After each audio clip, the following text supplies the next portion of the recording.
Hello, everybody. My name is Jacek Bartosiak. Welcome to Strategy and Future. And with me again is Professor Hugh White from Australia, a prominent strategist who has been, already a guest many times at Strategy and Future.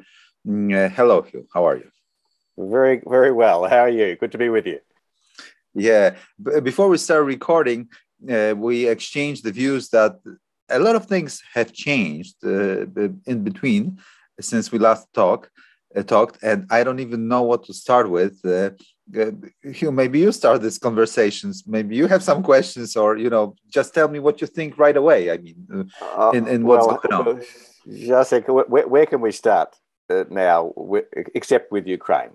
You and I have before discussed a lot the comparisons and contrasts between the strategic situation in Asia and the strategic situation in Europe, and particularly in your part of Europe. And now with this extraordinary drama unfolding on Poland's doorstep, I'd be so interested to hear how you feel that situation's unfolding and where it's taking European security. Is NATO really being revolutionized? Are your doubts about NATO resolved? Is there a way forward in this crisis, or is it as bad as it looks? Oh, it's interesting. It looks bad from across the world. Yes. Oh, it looks bad to me, I got to say. Yeah. Yeah. Could you expand? I promise I'll tell you everything you wish, but just I'm in the box now. I'm in the box, and it's really more interesting what people think out of the out of the box. Well, look, I'd say two things. The first is that all one's emotions incline you to think that the outcome of the present crisis must be that Moscow is defeated and pushed back and humiliated. But as a strategist, you think to yourself that never works, that there is going to need to be some kind of accommodation, that Russia's claims to being a great power are going to need to be recognized to some degree, to some extent.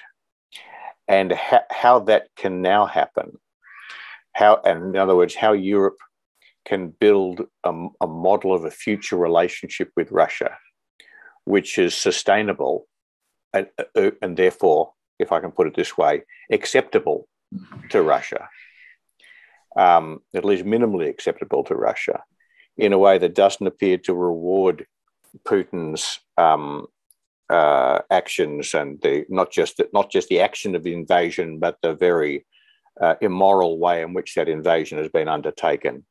It does seem to me to offer a really profound strategic dilemma for Europe, and not one that I think Europe's, or for that matter, America's political leaders have yet seemed to me to get their head around. I can't see a clear understanding of where they think the end point is going to be, what kind of future relationship with Russia Europe is now heading towards. And that does seem to me to be a very significant problem. In the meantime, the Ukrainians are facing a really sort of terrible daily tragedy. So it all, to me, looks pretty bad to that extent. Yeah, I'm sitting now in Warsaw as we speak, which is quite close to the Ukraine border, like 300 kilometers. Especially in countries of the size of Australia, it seems like one step away from being. Oh, yes. I just can tell you that things have changed here, but I think more they have changed in Poland than in NATO and in the broad West, so to speak. Yeah. So let me start with the West, and this is, of course, my personal assessment, or strategy and future assessment, so to speak. NATO, first of all, there was a deterrence, US and NATO deterrence failure. Okay. Yes. The question if this was a calibrated and intended deterrence failure, it's another story, so to speak. Okay. We can discuss whether you can really calibrate the deterrence failure, but in a way, second, we think that what Russia did was a major miscalculation.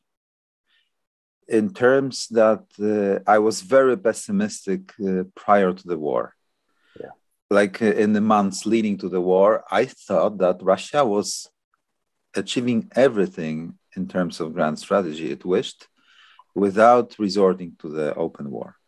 Yeah. Yes. You know, control of the energy markets, influence in Europe, U.S. perception of the United States as a declining power, the military balance of power apparently in favor of Russia. And then they started to move, and they lost the Battle of Kiev. So NATO, the cohesion of the West and NATO is really fragmented. The continental consolidation, of which always English-speaking, world ocean nations are afraid of, was much deeper than I thought before the war, in terms of the structural interests of Germany and Russia. If you look at the energy, if you look at the other, statements by the German government, this is really, for the intermarium countries here, I can tell you, there will be no comeback to the European Union as it was before the war. Yes. So it is sending shockwaves. So NATO, US, then there is a shock that the Ukrainian army has been doing that well, given. Yeah. Now, speaking of Poland, very briefly, functionally, we are sort of at war. Yes. We took 3 million refugees, and they are not in the refugee camps. They are in our homes. Yes. If you talk about the Poland's grand strategy of the last 500 years, and this is your favorite subject, grand strategy of Australia and stuff, there are always two principles. Everything else is just the instrument of that. One is to keep Russia out of the European system of power. Yes. Which is very difficult to deliver. But for the majority of this time, we managed to do so. Usually you need to deliver it by war. Of course, in modern times, we didn't deliver that well, except for the 1920 war. Yep. And after the demise of the Soviet Union, it happened. This miracle happened again. Yes. So Poland is functioning at war. We are sending everything to Ukraine. Ukraine would not survive at war without Poland and our land border. So we were afraid that the Russians would be attacking our border and our staging areas. Like big time. Yeah. And they still mightn't they? Of course. We are sending the equipment like crazy, military equipment to Ukrainians. Just to tell you how close to war we are, is like already a few million Ukrainians were working in Poland prior to the war, including the construction sites. If you go to the metro construction site in Warsaw, people were speaking Russian and Ukrainian, and the construction site. And suddenly, with the war, they are gone because they all came back to sign up for the military. Yes. So it has a huge impact on the Polish economy. I could talk very long about it, but what I want to say is that the last statement on my side on that topic, with the Battle of Kiev lost by Russia, evolution of the warfare, precision warfare and stuff, some in Poland started to believe that we could grind down the Russian land forces to the very end. Yes. And then the intermarium dream reemerged. And that was the moment, when there is no way back, in a way. So when you started talking about accommodation of Russians, this is not the mood of the street in Warsaw, as opposed, of course, to the Western capitals.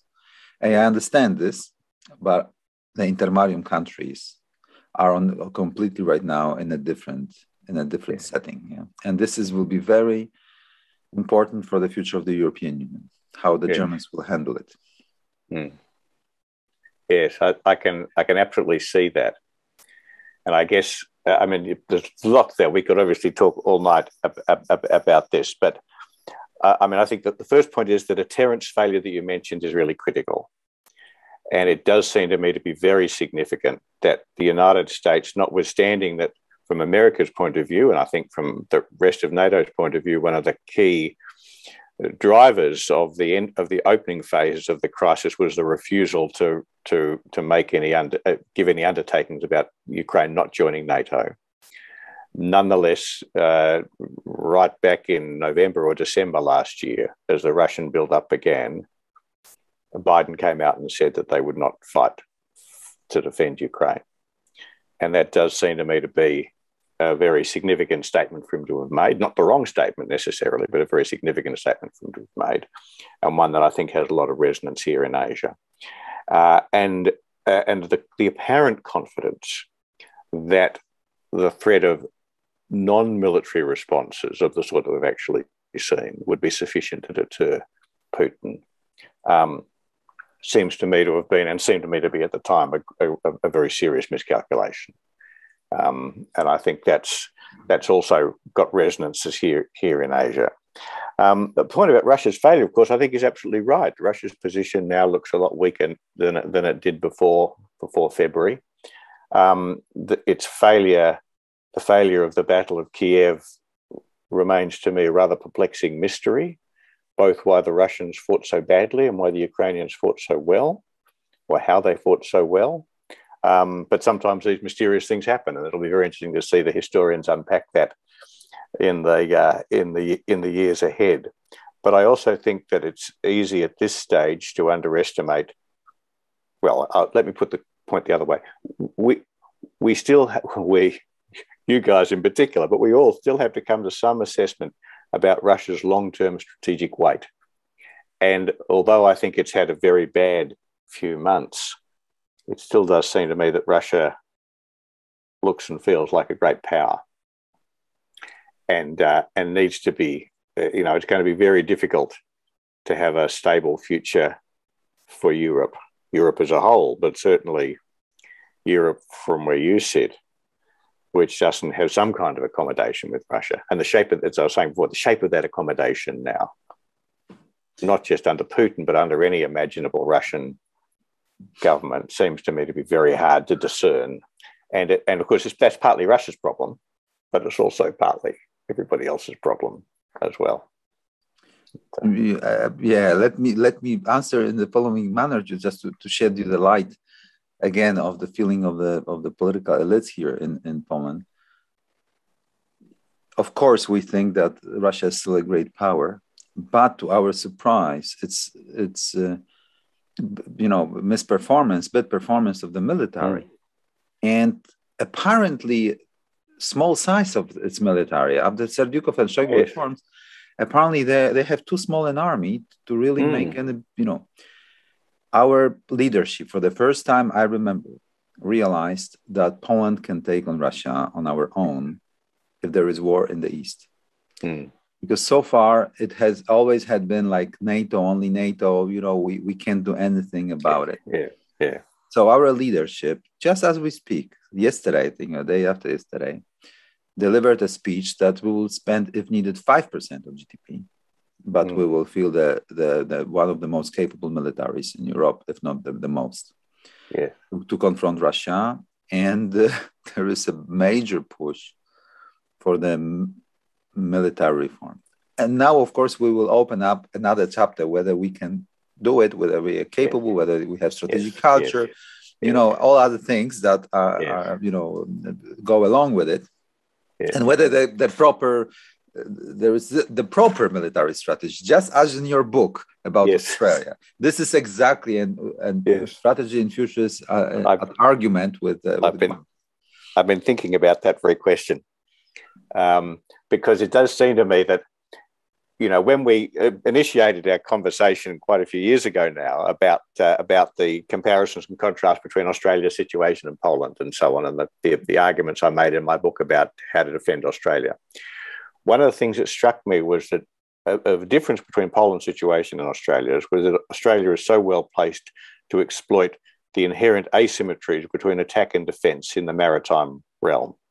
And I remember in conversations with you, I suggested that that Poland doesn't have that asymmetry to exploit, because it seemed to me that attack and defence is much more symmetrical in land warfare than it is, much more evenly balanced in land warfare than it is in maritime warfare.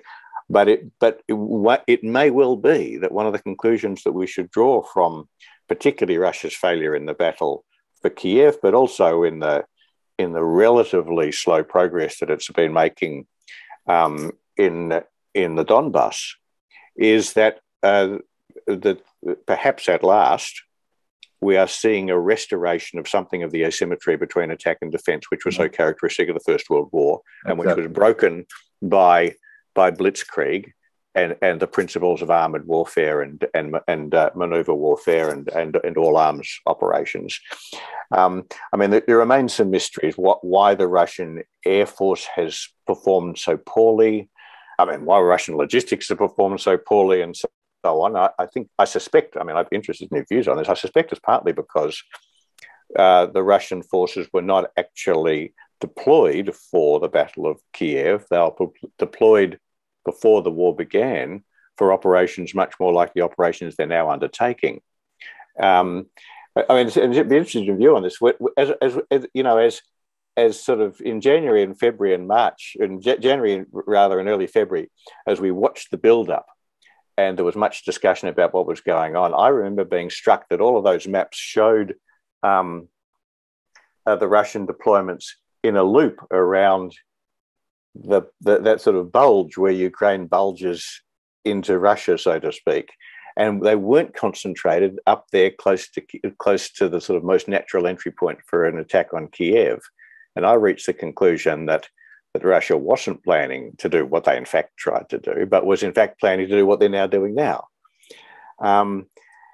And I wondered if it wasn't one of those situations where the generals prepared for one war and then the rulers ordered them to fight another one for which they were massively underprepared. So even then, I think the poor performance of the Russian military is striking. But it does seem to me that from if we were having now the conversations that we began to have back in 2019 about how you might apply the ideas that I developed in my book about Australia to Poland, I'd be much more optimistic about Poland's prospects, because I do think that the Ukrainians have shown us how you can, and you might remember that this was one of the key thoughts behind my book, was that when middle powers like ours confront great powers, they don't try to win in the sense of occupying the adversary's capital. They try to raise the cost and risk to the adversary to the point where the adversary simply has to give up. And I think that's what Ukraine is trying to do to Russia today, and that's what Poland could do perhaps to Russia. That's what Australia could manage in relation to China or India in the decades to come if we play our cards right. So I think it is that there's a lot of very interesting, grand military strategic lessons to be drawn from all of this. Yeah, but I fully agree. I share your opinion about the stalemate, like in the First World War Western Front, that maneuver is punished now, and the fire maneuver is awarded.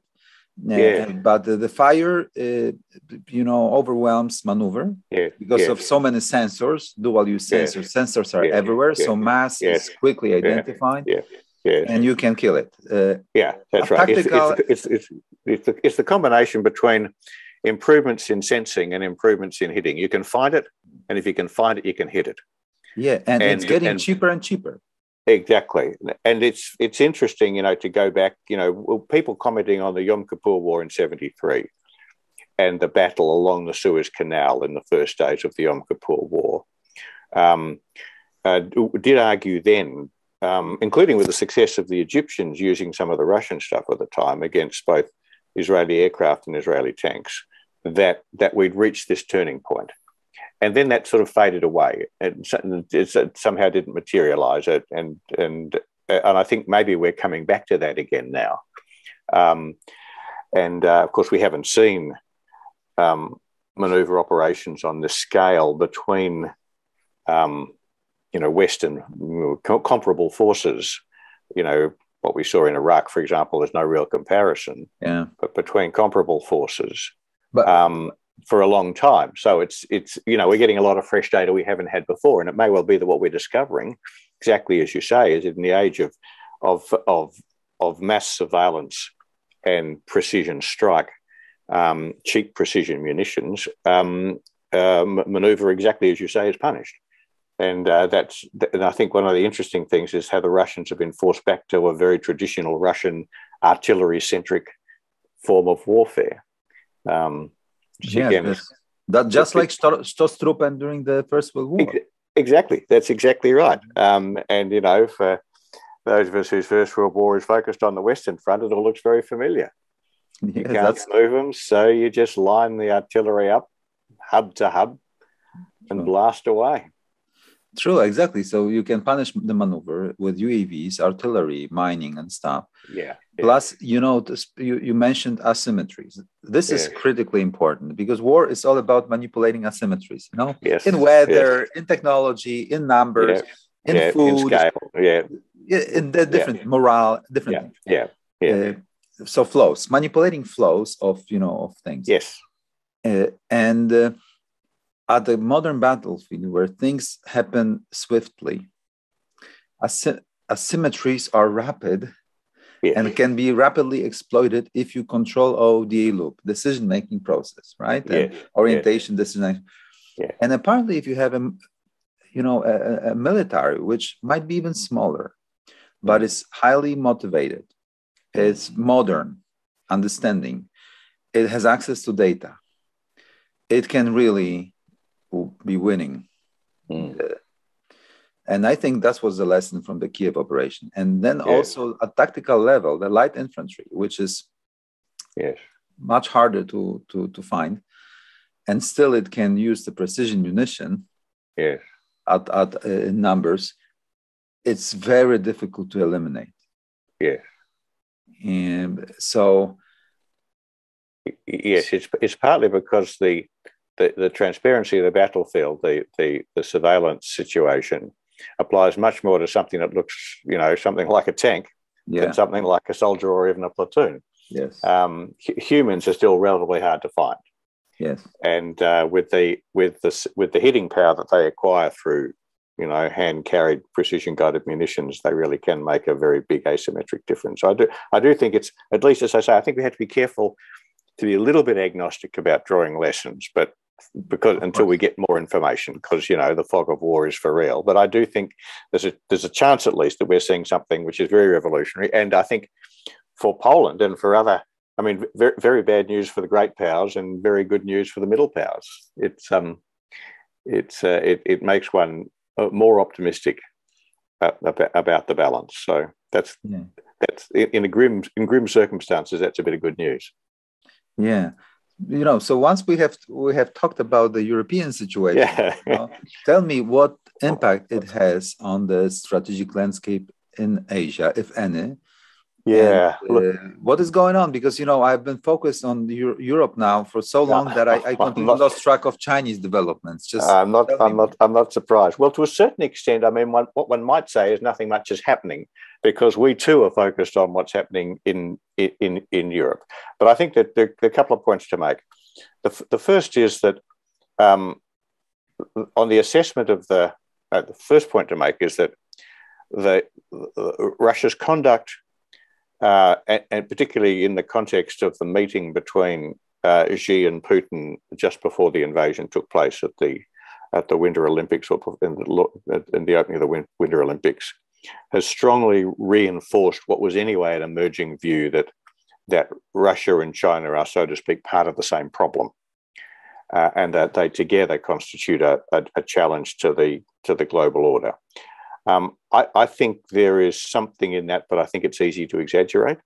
But it's certainly given a stronger sense, both in Asia, or at least in parts of Asia, Japan, Australia in particular, and in Europe, of a strategic cohesion. And we saw that, for example, expressed in the language out of Madrid at the NATO summit. The second point to make is that the arguments about, there's been an argument, of course, about the implications for China's challenge to the United States in Asia of what's happening in Europe. And those arguments have cut two ways. The first is that China will be more constrained in challenging the United States, and in particular, more constrained by testing the United States through a crisis over Taiwan, now that it's seen how unified the West's response has been to what's happened in Ukraine, and that will force China to pull back a bit. The counter argument, exactly the opposite. That is that Biden's refusal to go to war over Ukraine, when in some ways you could say the arguments for fighting over Ukraine are stronger than the arguments for fighting over Taiwan, if only because Ukraine is a UN member and recognised as an independent sovereign state in a way that Taiwan isn't.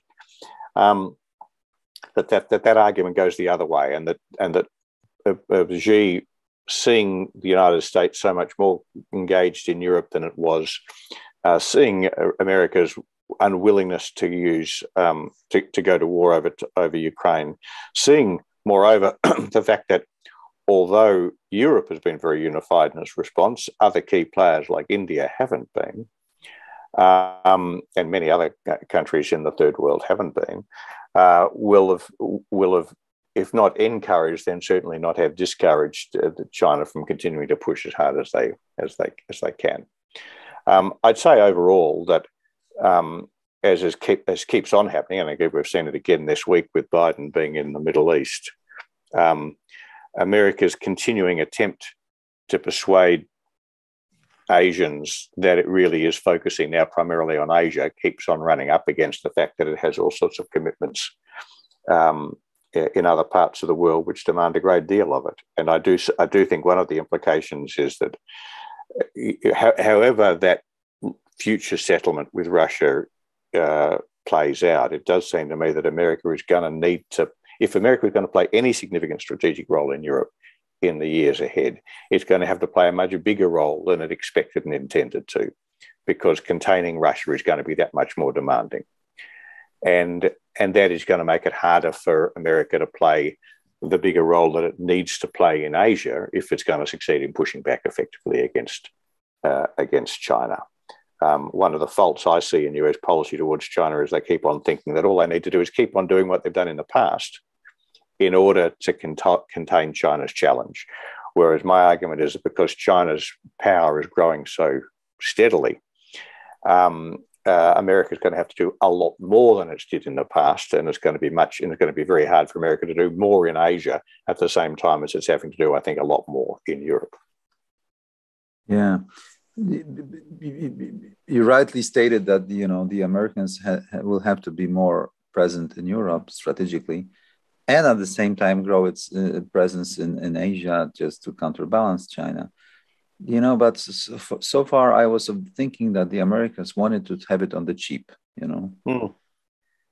and I wonder why. I wonder what you think about it, because you're on the same page. Australia also should think why the Americans do it on the cheap, because you're also on the receiving end of this thing. Yeah. Whether this is because the military power application has changed, you can do it over the distance, you have Space Force, you have all other things, and this is convenient for the US to be like more offish and come at pace in times of need. Whether this is because they think they can manage anyway, and they are so narcissistic and thinking like that, that everybody will always turn to them for help, and they don't need to be heavily present. It's like, they don't want to get married, so to speak, and still have a girlfriend, Okay? That's right. And because they think they are good enough to have a girlfriend without, giving a ring, so to speak. They think they'll get everything they want without giving a ring. That's right. Yeah. Good metaphor. Or third is that there are internal frictions and tensions, structural tensions in US, and they simply have no power, no stamina, no funds to keep on projecting power, as it is required, given all, the financial side of the United States. So one of those, which option is more preferable by you in understanding, or maybe there are some other explanations, Yeah, look, no, I think there are in fact elements of all three of those, but let me give you my sort of framework for thinking about this. it does seem to me that, at the end of the Cold War, America thought about its future and made the decision it was going to continue to be engaged in Europe and going to continue to be engaged in Asia, and for that matter, continue to be engaged in the Middle East, despite the fact that the Soviet Union was no longer there to be contained. And the reason why America reached that conclusion, which it reached by about the mid-90s, was that it believed it was going to be very cheap. And it believed it was going to be very cheap, both because it believed it was going to enjoy an overwhelming predominance globally in every dimension of national power. And it believed that none of the powerful states in the world were really going to oppose it, the whole end of history idea, that they all signed up to what was basically a US conception of global order and national organization. And so the potentially powerful adversaries like Russia and China were just going to go along. And so with America overwhelmingly preponderant in every dimension of power and no powerful adversaries, it's going to be very cheap to sustain this posture. And I think we're still living with the consequences of that, because what America is now understanding is that it's not cheap at all, that there are some very powerful adversaries out there. China powerful in every dimension, Russia only powerful in a couple of dimensions, but still powerful nonetheless. And they really don't buy America's vision. They really are determined to contest it. And so, the problem is that Americans haven't yet had the debate amongst themselves as to whether, now it's become clear that preserving their leadership globally is going to be very expensive and rather dangerous. Is it worth their while doing it? Now, it was worth their while during the Cold War because they feared that the Soviet Union was going to dominate the whole of Eurasia. And they had reason to fear that, particularly in the early phase of the Cold War, where China was their ally, India was nothing, Eastern Europe was already occupied and subjugated, Western Europe was weak with all of the devastation of the Second World War. You really could argue from Washington's point of view that if they didn't step in to contain the Soviet Union, it would end up dominating the whole of Eurasia and therefore potentially threatening America. And whereas it seems to me that today the imperatives are not nearly as strong, because although China is very powerful, it's never going to dominate the whole of Eurasia. It can't dominate India. It can't dominate Russia even. And it certainly can't dominate a united Europe. And neither can Russia. Russia can't either. So it seems to me that America doesn't have anything like the imperative to sustain a global position. And certainly not an imperative that's strong enough to justify the very high costs that it's going to have to pay in order to do so. The cost of successfully balancing Russia in Europe, successfully containing China in Asia, and so on. And the trouble is that, and I think this is one of the really big things in America today, is that the professional elite in Washington still haven't woken up to that, but the electorate outside Washington has. And so you get this weird, I think it's not too much to call it schizophrenia in American policy, whereby when they talk to one another, the policy elites in Washington still talk as if it's 1996 and American leadership is everything. Whereas when they talk to the electorate, as for example, Joe Biden did when he explained the withdrawal from Afghanistan, or the way Donald Trump did when he talked about America first, then it's all about resisting commitments overseas which are going to cost the American people money. And the true voice of that was Biden refusing to defend Ukraine because it would unleash World War III. I think that was a very important statement. It's not that I think, but because see how that applies in Asia. Biden has 3 times stood up and said we'd defend Taiwan, which breaching America's own policy of strategic ambiguity. But of course, defending Taiwan would be World War III. I mean, I think defending Taiwan is much more likely to turn into World War III than defending Ukraine. But he doesn't get that. So I do think the sort of policy disconnects in Washington are a very important part of this whole picture. Yeah, but before we end, if I may just propose sort of a challenging opinion, or at least, I was in DC prior to the war, talking to people, some of the people of importance, especially in Trump's administration, and they had fear. They had fear, the fear of the two-front war that is coming. You know, and if we theoretically assume that of course, we agreed that there was a deterrence failure, but if we theoretically assume that this was a calibrated deterrence failure to really create the situations where Russians will have to do something out of the, you know, this peaceful encroachment of influence to really unhinge the security landscape in Europe and disconnect the Germany and France from Russia, and create an impact on the intermarium countries to spend more and break off the continental consolidation between Western European. This is what happened, you know? Yes. You know, on the other side, they were all convinced that the Ukrainians will fall within days. Yes. So the Americans were preparing for the insurgency in Western Ukraine. Yes. To sort of, you know, treat the Russians there, right? Yeah. So out of those two worlds, if this was a calibrated deterrence failure, they even scored a better success because of the performance of the Ukrainian army. Russians, yes. And look what happens. At Madrid, China is a threat. NATO sort of, you know, reinvigorated. Sweden and Finland joining NATO, which strengthens United States power in Europe. Intermarium countries spending more. Cut off on the energy cooperation.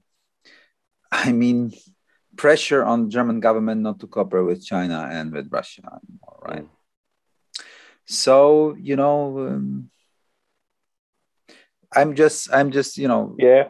Well, yes. You know what I mean, yeah? No. I see exactly what you mean. I think, and it's a very good hypothesis to entertain. I must say, it's a very interesting and challenging hypothesis. But I just make this countervailing point that if the United States is really resolved to preserve its position in Europe and Asia, it has to do more than clever things like that. It has to spend a lot more on defense. Yeah. It has to really persuade the Chinese and the Russians that it's willing to go to war, risk a nuclear war, to defend its position in both of those theaters, the way it did during the Cold War. And in order to do that, the US political leaders have got to go out to American voters the way they did during the Cold War and explain why, in order to preserve America's position in Eurasia, it needs to be willing to fight a nuclear war, which would result in nuclear attacks on American territory. I mean, that right at the heart of America's success in the Cold War was its ability to convince its adversaries that it was willing to fight a nuclear war by convincing its own people that it was willing to fight a nuclear war and getting their agreement to that. Now, I just don't see any American statesperson on either side of American politics trying to make that argument. None of them are really arguing for the kind of massive increase in defense spending that America is going to need if it's going to meet China in East Asia. None of them are prepared to argue for the necessity to be willing to fight a nuclear war in order to preserve the US position, which is what the United States has to do against both of those adversaries. And so that they might be doing that kind of very clever maneuver. And I must say, I'm very attracted to the artfulness of the scenario you paint, but it just doesn't seem to me to challenge to get to the underlying question of power and resolve, which I think both Russia and China, in their different ways, present. Yeah, sorry to be a pessimist. I understand because again, I think it's still a sign of weakness in a way, and trying to be cunning as opposed to strong. You know. Yes, very good. Continuing on the cheap. That's beautifully put. Yes, that's beautifully put. Yeah. And it doesn't reassure me at all. Even after Biden's speech, and I'm finishing. I know we are in a hurry. Yeah. Because Biden visited Warsaw in the midst, yes, the very important speech there. Yeah, and still I was not satisfied as a politician. No. And you know neither, why? Neither was I. I wanted to hear from Biden how he's equalizing the stakes of risk between Poland and the United States in keeping the flows of ammo to Ukrainians. And he didn't. Even by intentions, he didn't. I'm not even about capabilities. He didn't even convey this message in terms of the projection of intention properly. You know what I mean. So no, I do, absolutely. Yes. No, look, I think that's right. And he didn't. You see, what he doesn't do, what I don't think he can do, is explain to Americans why it's so important to America to contain Russia, and for that matter, to contain China. You see, what they end up saying is that we have to do this in order to protect NATO, or in order to defend our allies in East Asia. But that puts the cart before the horse. Americans don't want to go to war to support NATO. NATO's there to support America, and likewise in Asia. And so, until an American leader can articulate a really compelling reason why America's position in these two very contested theatres must be sustained, I think it's very hard for us to be confident that it's going to happen.